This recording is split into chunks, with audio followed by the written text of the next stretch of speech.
There are so many stories out there that competition for a reader's attention is fierce. Tropes that were once revolutionary and exciting are now derivative and boring, and every generation of authors has to come up with something new to avoid reader boredom. Because of this, when most people call a story predictable, that is usually an insult. I searched the word predictable on my recent reads in Goodreads. The word predictable usually coincides with lower ratings, while the word unpredictable coincides with positive ratings. The purpose of this video is to examine how readers view predictability in books and decide for yourself if predictability is a good indicator of a quality of a book. At the end of this video, I would love for you to leave a comment down below where you discuss predictability in books. Does that end up being a main determining factor for your enjoyment?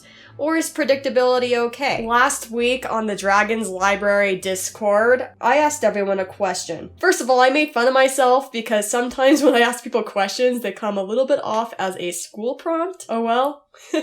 But my question was, if a book is predictable, does that mean it is bad? Why or why not? And I got a lot of great answers that made me think about predictability and what predictability means to readers. Hugo answered, I think it depends on the genre. A thriller is bad because you are waiting to be amazed by the twists and turns. On a romance, the plot is normally predictable and it is still enjoyable. I wanted to see if other people felt the same way Hugo did, so I went to Goodreads once again and looked up ratings of different genres of books. Jessica, who is a reviewer on Goodreads, seems to have a similar opinion to Hugo in how she reviews her books. While reviewing The Wives by Taryn Fisher, which is a thriller book, she says, I definitely would have found this more thrilling if it hadn't reminded me so much of Greer Hendricks' The Wife Between Us. The similarities are so noticeable that I was able to predict the entire last third of the book. So when she was talking about a thriller, she made it sound like predicting the end of the book was negative. That was a bad experience for her as a reader. Her review does go more in depth. You can read the whole thing if you want to pause. But that was the main idea I got from that small portion. Later on, she goes and reviews another book, which was The Soulmate Equation by Christina Lauren. The Soulmate Equation was a romance, so her opinion kind of seemed to shift when the genre shifted. She says, cute, fast, charming, funny, predictable. Everything needed for an easy, enjoyable read, and everything I have come to love about CL's stories. Looking into Hugo's comments on genre, as I went through thriller books that I had recently read, almost all of the comments that included the word predictability were negative. Predictable was seen almost always as a bad thing. However, when looking at romance and fantasy, and I was able to kind of lump them together because it seemed to have a similar trend on both of these, there were 3 different categories. The first one with these genres is that the books were predictable, and being predictable was good. This is seen in Jessica's review that we just pulled up with the romance book. Here is another one by a reviewer named Farah that says, this was just what I wanted and expected from a Christina Lauren book. Sweet, funny, utterly predictable, and charming. So there are comments on certain genres of predictable being a good thing that adds to enjoyment, which is interesting. The second category for these genres was the book was predictable and that's a bad thing, generally what you would see as a thriller use of the word predictability. Here are a couple of examples for other genres. This is Raquel talking about Sorcery of Thorns, a fantasy book. Do you hear that? It's the sound of my utter disappointment. I was really excited to read Sorcery of Thorns since I read the synopsis months ago. A story set in a library of magical books was everything I've ever wanted and more. Unfortunately, I found a boring and predictable story. Here's an example of a romance book. This is Brianna, also reviewing one of Christina Lauren's books. And at the end of this, she says, my big problem with it was third act breakup, which felt really predictable and kind of lazy. So in this way, predictability, even with these genres, can sometimes be used as a bad thing, not a good, comforting thing, but something that actually detracts from the stories in the opinions of a lot of people that I saw browsing through Goodreads. And then the third category is pretty interesting because they are people with these genres that notice that the story is predictable, but excuse that. They say, this is predictable, but it's still good. Not good because it is predictable, but it's still good even though it's predictable. And there's a lot of these as well. Here is Aria. She's talking here about From Blood and Ash. And she says right here, The plot was predictable, but I enjoyed reading it nonetheless. Or here's Lisa talking about a romance book. Lisa says, "This book was super cute, and the dialogue was funny and real.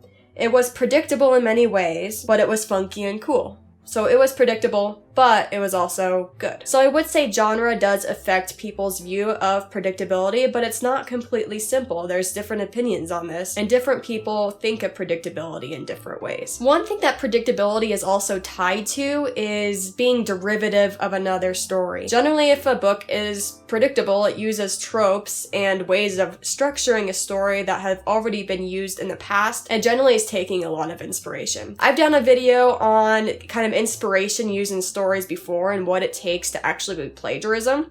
I'll link that above, but it definitely is a connection that some people might make, is if a book is really predictable, it's likely also very derivative. So beyond expectations of genre with predictability, can a book really have its own soul and be its own thing if it is predictable to the reader? Andrew from Andrew's Wizardly Reads on the Discord made a comment kind of like this, kind of mentioning that predictability matches up in a way with being derivative. He says, "It may not be bad if a book is predictable, but it may be boring. I don't mind guessing a plot point every now and again. Having no surprises though in an initial read through means the book may be entertaining and technically well written, but still derivative." Kind of getting off the point of it's being derived from other stories, maybe it's not really its own thing if it's predictable. Similarly, I found a review from Klaus on Jade City, which I don't personally agree with, but respect nonetheless, that addresses the same thing. Klaus says, "A predictable urban fantasy in a Hong Kongish setting that reveals what's gonna happen right at the start by its choice of narrators.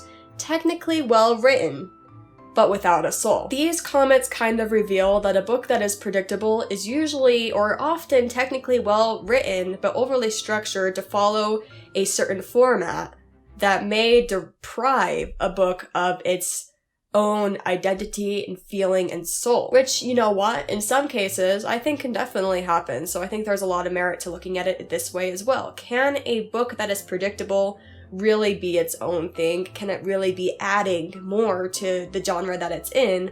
Or is it just another thing of the same thing? And at the same time, I also need to acknowledge that for some readers, predictability is not at all a determining factor in quality of a book. When I asked this question on the Discord, I got a response from Red Wine that kind of shows her perspective on it. She says, "A lot of books are predictable depending on the genre, but it's all about the journey. Like, if I'm reading a romance, 9 out of 10 times they're ending up together. But what happens between beginning and end makes the story." So for some people, it might not matter where the book ends up. Maybe for some people, the focus isn't the end, but rather the middle and how they feel while they're reading the book.